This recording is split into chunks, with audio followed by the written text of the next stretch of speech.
Hello, I welcome you all once again to my channel Explore Education. I am Dr. Rashmi Singh, Assistant Professor, Department of Education, SS Khanna Girls Degree College, University of Allahabad.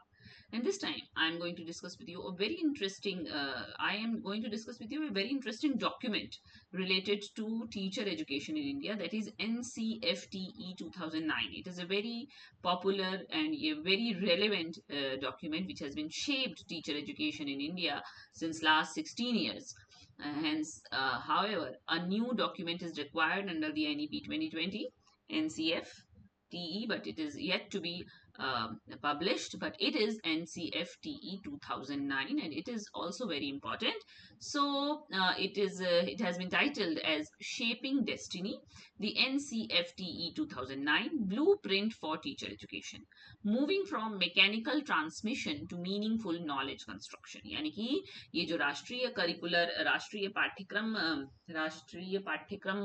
रूपरेखा थी 2009 में जो आई teacher education के लिए, ये teacher education के लिए एक ब्लूप्रिंट साबित हुई और इससे शेप किया गया, डेस्टिनी शेप हुई, है ना। और ये एक तरीके से आप कह सकते हैं एक शिफ्ट था, जहां पे मैकेनिकल ट्रांसमिशन ऑफ नॉलेज से मीनिंगफुल नॉलेज कंस्ट्रक्शन की तरफ एक शिफ्ट था। तो देखें क्या था ये। यूनिवर्सिटी एजुकेशन कमीशन 1948-49 और एनपी 1986 कह रहे हैं, a nation can not rise above the level of its teachers, यानी कि एक राष्ट्र अपने शिक्षकों के स्तर से ऊंचा नहीं उठ सकता है। मतलब हमारा स्तर उच्चतम होना चाहिए, हमें राष्ट्र को उच्चतम स्तर पर ले जाना है, हमारा स्तर नीचे नहीं हो सकता है ना। और ये एनसीएफटी 2009 का जो टीचर एजुकेटर फ्रेमवर्क है, उसको बेस कहां से मिला? कॉन्स्टिट्यूशन ऑफ इंडिया से मिला है, एनसीएफ 2005 से मिला है, और आरटीई एक्ट चूंकि 2009 में आ गया था तो वहां से भी मिला है इसको। तो the destiny of India is being shaped in her classrooms. कहा गया कि जो भारत का भविष्य है वो उसकी कक्षाओं में शेप होता है, उसकी कक्षाओं में आकार लेता है। और किसकी वजह से आकार लेगा? शिक्षकों की वजह से आकार लेगा। शिक्षक क्या पढ़ा रहे हैं, कैसे पढ़ा रहे हैं, क्या ट्रांसमिट कर रहे हैं। Education is a profession requiring intensive life long preparation. ये एक ऐसा प्रोफेशन है, टीचिंग इज ए प्रोफेशन होना चाहिए था, not education is a profession. Teaching is a profession requiring intensive life long preparation, है ना। शिक्षण जो है वो एक ऐसा प्रोफेशन है जिसके लिए हमें सतत हमको तैयारी करनी है। ये नहीं कि हम एक बार हमने प्री रिक्विजिट क्वालिफिकेशन हमारी पूरी हो गई, हम जॉब में आ गए, फिर हम पढ़ना लिखना छोड़। अगर हम छोड़ देंगे तो पढ़ाएंगे कैसे? हमें पता कैसे चलेगा नया क्या आ रहा है? जो इतनी टेक्नोलॉजी आ गई, इतनी थियरीज आ गई, इतना कुछ नया आ गया है, तो बताने के लिए हर समय आपको पढ़ते रहना जरूरी। तो इंटेंसिव इसके लिए तैयारी जरूरी होती है, लाइफ लॉन्ग प्रिपरेशन चाहिए होती है। तो NCFTE 2009 serves as the critical bridge connecting constitutional mandates, modern curricula and the universal right to education, proving that systemic educational reform is impossible without transforming the teacher। यानी कि इसने कोशिश की है जोड़ने की। क्या क्या जोड़ने की? जो कॉन्स्टिट्यूशन हमसे कह रहा है, जो मॉडर्न करिकुला की डिमांड है, और जो यूनिवर्सल राइट टू एजुकेशन आ गया था तब तक, उससे ये सिद्ध होता है कि हम कोई भी शैक्षणिक सुधार की अगर जरूरत करें वो तब तक असंभव होगा जब तक शिक्षक का ट्रांसफॉर्मेशन नहीं होगा, है ना। तो the legacy of mechanical transmission impedes genuine learning, यानी कि तब हम लोग बात करते थे सब स्टैंडर्ड प्राइवेट इंस्टीट्यूशंस हैं, स्टैंडर्डाइज्ड लेसन फॉर्मेट्स है, knowledge is an external given की तरह से इस्तेमाल किया जा रहा है कि हम बाहर से कुछ है जो ज्ञान दे रहे, नहीं। तो इससे रिजल्ट क्या हुआ? रिजल्ट ये हुआ कि teachers are trained simply to adjust to an existing flawed system. इससे उस तरह से हमने प्रशिक्षण दिया शिक्षकों को कि वो सिंपली एक तरीके से इस तरीके से बन गए कि उनको एक सिस्टम का हिस्सा बनना है, वो भी सिस्टम जो फ्लॉड है, जिसमें कमियां हैं। They are forced into the role of mere information dispensers. उनको ये फोर्स किया गया कि आपको सिर्फ और सिर्फ इंफॉर्मेशन देनी है, rather than empowered thinking professionals capable of guiding young minds. ना कि वो उनको हमने इस तरीके से ट्रेन किया कि वो एक सशक्त थिंकिंग प्रोफेशनल्स बने जिनके पास एक क्षमता हो कि वो यंग माइंड्स को गाइड कर सकें। तो जो मैकेनिकल ट्रांसमिशन चला आ रहा था उसने जेन्युइन लर्निंग को रोका और वो इस तरीके के टीचर्स प्रोड्यूस कर रहा था। तो दी पेडागोजिकल शिफ्ट, फिर एक शिफ्ट की जरूरत समझी गई कि नहीं, एक शिफ्ट की जरूरत है, टीचर्स आइडेंटिटी को रीडिफाइन करने की जरूरत है। तो ओल्ड पैराडाइम क्या था? टीचर सिर्फ एक इंफॉर्मेशन डिस्पेंसर की भूमिका में था। एनसीएफटी 2009 का विजन है कि क्रूशियल मीडिएटिंग एजेंट है शिक्षक और को कंस्ट्रक्टर ऑफ नॉलेज है, यानी कि नॉलेज को कंस्ट्रक्ट की जाएगी टीचर और स्टूडेंट दोनों के बीच में या दोनों के द्वारा। फिर यहाँ ओल्ड पैराडाइम में कहा जा रहा था कि जो ज्ञान है वो कोई गिवन एक्सटर्नल रियलिटी है, confined strictly to text book, यानी टेक्स्ट बुक से इतर हमें नहीं पढ़ना है। लेकिन यहाँ पर जो नया विजन है वो कह रहा है कि constructed organically from social cultural home environment, सब जगह से हम सीख रहे हैं, सब जगह से हम सीख सकते हैं, वो सामाजिक हो, सांस्कृतिक हो, या आपके परिवार का वातावरण हो। यहाँ पे didactic communication and mechanical repetitive activity थी, लेकिन यहाँ पे non didactic dialogical explorations, reflective practice in uncertainty है। और यहाँ पे आप सिर्फ कक्ष की चारों दीवारों के बीच में पढ़ाई आपकी रुकी हुई है। यहाँ डाइवर्स साइट्स पे पढ़ी जा रही, फार्म पे, वर्क प्लेस पे, होम पे, कम्युनिटी से और मीडिया से।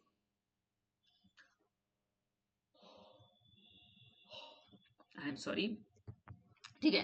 फिर professionalizing the vocation through rigorous eclectic preparation, वो कह रहे हैं कि टीचर को, एजुकेशन को प्रोफेशनल कैसे बनाया जाए, इस वोकेशन को प्रोफेशनल बनाने के लिए हमको रिगरस इक्लेक्टिक तैयारी करनी पड़ेगी। तो ये टीचिंग प्रोफेशन है, ये इसके पिलर्स हैं। पिलर्स कौन कौन से? प्रोट्रैक्टेड एकेडमिक ट्रेनिंग, आपको सतत शैक्षिक प्रशिक्षण दिया जाए, उस आपके पास एक बढ़िया नॉलेज बेस हो, रिगरस आपको फील्ड में प्रैक्टिस कराई जाए, प्रोफेशनल इथिक्स आपको सिखाए जाए। और ये सब कहाँ से मिल रहा है? सोशियोलॉजिकल एंड एंथ्रोपोलॉजिकल कंटेक्स्ट से, यानी कि जिस सामाजिक मानवीय पृष्ठभूमि में हम रहते हैं वहां से हमको ट्रेनिंग मिलेगी, बेस मिलेगा, प्रैक्टिस होगी और इथिक्स मिलेगा। तो फ्री होंगे हम किससे? रिजिड, जो हम पुराना हमारा दर्शन चला रहा है रिजिड, उससे फ्री होंगे और हम जाएंगे किस तरफ? ओपन, फ्लेक्सिबल और रिस्पॉन्सिव बनेंगे, क्योंकि हमको ग्लोबल लर्निंग सोसाइटी के लिए तैयार होना है। और इसमें हमको कहाँ से ड्राइव कहाँ से मिलेगी? डीप सोशियोलॉजिकल इंसाइट से मिलेगी। हम चाइल्ड को पहचाने, उसका स्पेसिफिक सोशल कंटेक्स्ट पहचाने as the ultimate source of learning rejuvenation, तब जाके टीचिंग जो है वो एक प्रोफेशन के रूप में आएगी। ठीक है ना? फिर rescuing elementary teacher education from isolation, वो कह रहा है कि अनडिफरेंशिएटेड टीचर एजुकेशन पे बीएड पे फोकस है, only overly dense ignores specific developmental needs, assumes uniform education. हम ये मान के चलते हैं शिक्षा जो है यूनिफॉर्म है, बल्कि यूनिफॉर्म नहीं है, डेवलपमेंटल नीड्स को हम इग्नोर करते हैं। तो स्टेज स्पेसिफिक एलिमेंट्री एजुकेशन बनाए गए डायट्स, है ना, focused stage specific address unique developmental needs. देखिए, जो एलिमेंट्री टीचर एजुकेशन था उसको अलग मतलब कि ज्यादा फोकस देने के लिए डाइट बनाया गया ना, स्टेज स्पेसिफिक है, हमने स्टेज क्लियर कर दिया कि जो एलिमेंट्री एजुकेशन की ट्रेनिंग आपको डाइट में मिलेगी। तो ये हिस्टोरिकल एरर थी, ये गलती हो गई थी, जहां primary teacher education had suffered from low profile and isolation due to being a non degree program, जिसको डीएड कहा जाता था। Its unique concerns were subsumed by secondary education needs, मतलब कि हमने सबको एक साथ ले लिया था शुरुआत में, और जो प्राइमरी टीचर एजुकेशन वाला हिस्सा था वो लो प्रोफाइल का था, वो आइसोलेटेड था, वो विलगित था, उसको एक नॉन डिग्री प्रोग्राम डीएड की तरह से ट्रीट किया जाता था। और उसकी जो यूनिक आवश्यकताएं थी, जो विशिष्ट उसके मुद्दे थे, वो सेकेंडरी एजुकेशन नीड्स ने दबा दिए थे। तो एनसीएफटीई ने जब इंटरवेंशन किया तब उस बना, मैंडेट किया उसने कि नहीं, एलिमेंट्री टीचर एजुकेशन को आपको डिस्टिंक्ट बनाना है, स्टेज स्पेसिफिक बनाना है, ट्रेनिंग गाइडलाइन देनी है, जिससे कि जो unique developmental needs early learners की हैं वो पूरी हो सके। हमको डाइट को लीवरेज करना है, बढ़ाना है, उसको प्रमोट करना है, जिससे कि एलिवेट किया जा सके elementary education to the national stage पे। तो रेस्क्यू किया गया, जो elementary teacher education isolated stage में था उसको रेस्क्यू करके डाइट बनाए गए, जो कि पहले अनडिफरेंशिएटेड टीचर एजुकेशन में बीएड पे फोकस था, सेकेंडरी एजुकेशन पे फोकस था, प्राइमरी एजुकेशन पे फोकस नहीं था। वो एक कमी जो थी वो सुधार किया एनसीएफटीई ने, national curricular framework for teacher education ने। ओके, फिर transforming secondary preparation through protracted engagement, वो कह रहा है एग्जिस्टिंग 1 ईयर मॉडल में क्या है कि थ्योरी भी है, प्रैक्टिस भी है, सब उसी में हॉच पॉच हो रखा है। आउटलाइव्ड रिलेवेंस स्ट्रक्चरली कंस्ट्रेन्ड है ना, आउटलाइव्ड रेलेवेंस, कोई रेलेवेंट इसका है ही नहीं, और ये कंस्ट्रेन्ड हो गया है स्ट्रक्चर इसका। इसमें स्ट्रक्चरल ट्रांसफॉर्मेशन करके वो कह रहे हैं इसको 1 ईयर मॉडल को 2 ईयर प्रोग्राम बना दीजिए, जहां पे आपका एंगेजमेंट चल रहा है थ्योरी के संग, प्रोट्रैक्टेड स्कूल इंटर्नशिप चल रही है, deep reflection and meaningful professional development आपका हो रहा है, मतलब इत्मीनान से चीजें चल रही हैं, कोई हॉचपॉच नहीं है, कोई ओवरलैप नहीं है, कोई कंफ्यूजन नहीं है, है ना। यहाँ पे बहुत रश दौड़ दौड़ के एक ही साल में आपको थ्योरी भी करना है, प्रैक्टिस भी करनी है, इसकी भी एग्जाम देना है, इसका भी एग्जाम देना है ना। तो transitory phase, better utilization of the current model through intensified internship, reflective practice and focus on pedagogic alternatives, ये तभी होगा जब आप प्रैक्टिस टीचिंग को समय देंगे।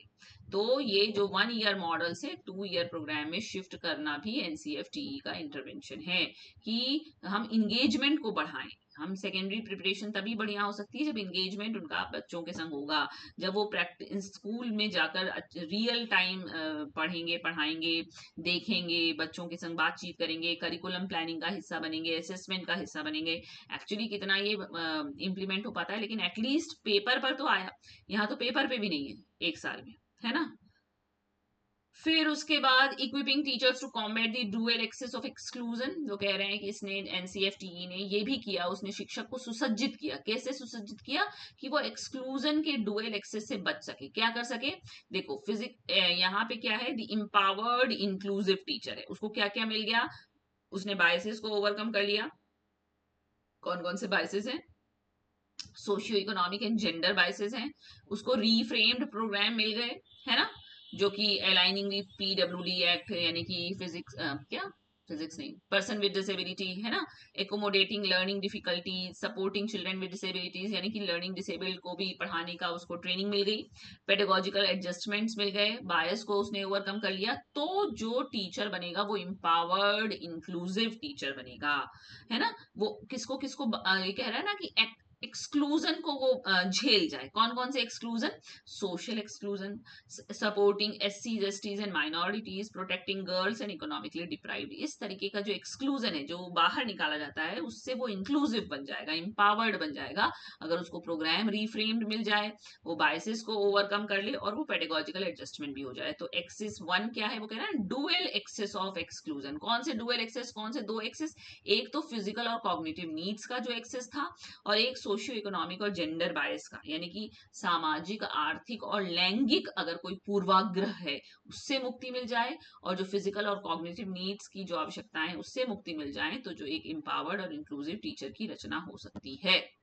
यानी कि एनसीएफटीई ने ये काम किया, उसने शिक्षकों को सुसज्जित किया, उनको सेंसिटाइज्ड किया कि teachers must be actively sensitized to make infrastructural, curricular and pedagogical adjustments to include all learners। यानी कि उसको किसी को निकालना नहीं है, जो डिसेबल्ड है उसको भी नहीं निकालना है, जो सोशियो इकोनॉमिकली वीक है उसको भी नहीं निकालना है, जो फीमेल जेंडर को भी नहीं निकालना है, सबको मिला के पढ़ाना है, एम्पावर्ड इंक्लूसिव टीचर बनना है। दोनों एक्सक्लूजन के एक्सेस को डील करना है, चाहे वो फिजिकल और कॉग्निटिव नीड का हो, जैसे कि उसकी कोई मतलब डिसेबल्ड है ना, तो उसकी फिजिकल नीड अलग होगी, कॉग्निटिव नीड अलग होगी, या दूसरा एक्सेस वो सोशियो इकोनॉमिकली वीकर सेक्शन से हो, फीमेल जेंडर हो, हमको सबको लेकर चलना है। तो ये कह रहे हैं कि equipping teachers to combat the dual access of exclusion. जो 2 एक्सेस एक्सक्लूजन के थे, एक जो डिसेबिलिटी का था और एक जो जेंडर सोशियो इकोनॉमिक बेसिस का था, दोनों को ओवरकम करते हुए टीचर को इतना सेंसिटाइज्ड बनाए कि वो सभी लर्नर्स को इंक्लूड कर सके अपनी क्लास में, चाहे उसके लिए उसको इंफ्रास्ट्रक्चर का एडजस्टमेंट करना पड़े, करिकुलर का एडजस्टमेंट करना पड़े, या पेडागोजी का एडजस्टमेंट करना पड़े। Okay, then ICT. अब आईसीटी 2009 की बात है तो आईसीटी भी आ गया है। ICT must be critically enabling, not cosmetically detrimental. मतलब बस सिर्फ कॉस्मेटिक्स, जैसे अभी बात हम लोग कर रहे थे एजुकेशनल टेक्नोलॉजी, केवल कंप्यूटर का समावेश नहीं है क्लास में, केवल स्मार्ट व्हाइट बोर्ड का सजेशन इंक्लूजन नहीं है क्लास में, बल्कि उसको एक्चुअली इनेबल करना है। इसीलिए कह रहे हैं कि ICT must be critically enabling, not cosmetically detrimental. हमने सिर्फ सजावट के लिए आईसीटी इस्तेमाल नहीं करना है।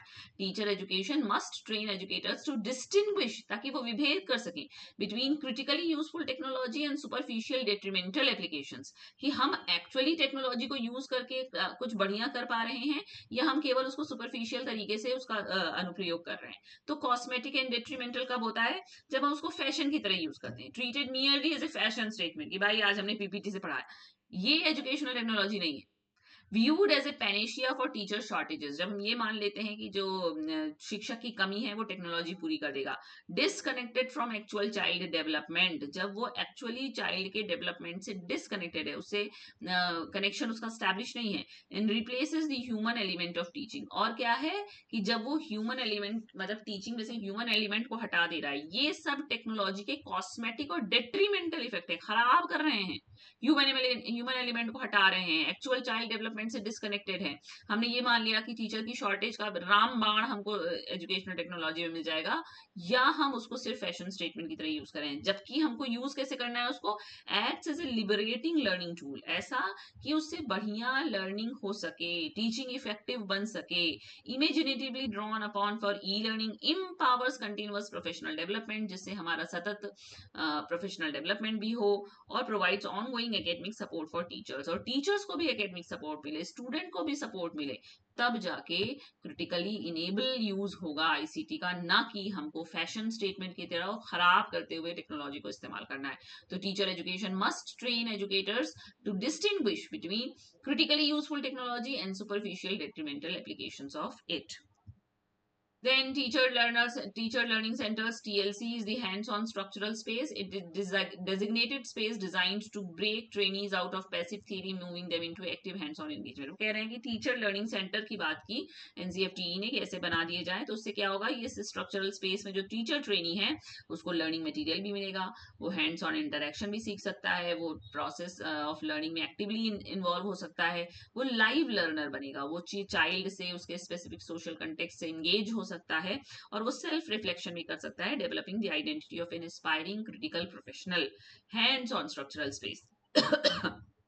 यानी ऐसी जगह जहां वो एक्चुअली काम करे ना, ए डिजिग्नेटेड स्पेस, एक ऐसा स्पेस बनाइए जिसमें जो पैसिव थ्योरी सीखता चला आया है, पैसिव मतलब निष्क्रिय रूप से, उससे आगे बढ़े और एक्टिव हैंड्स ऑन एंगेजमेंट का हिस्सा बने।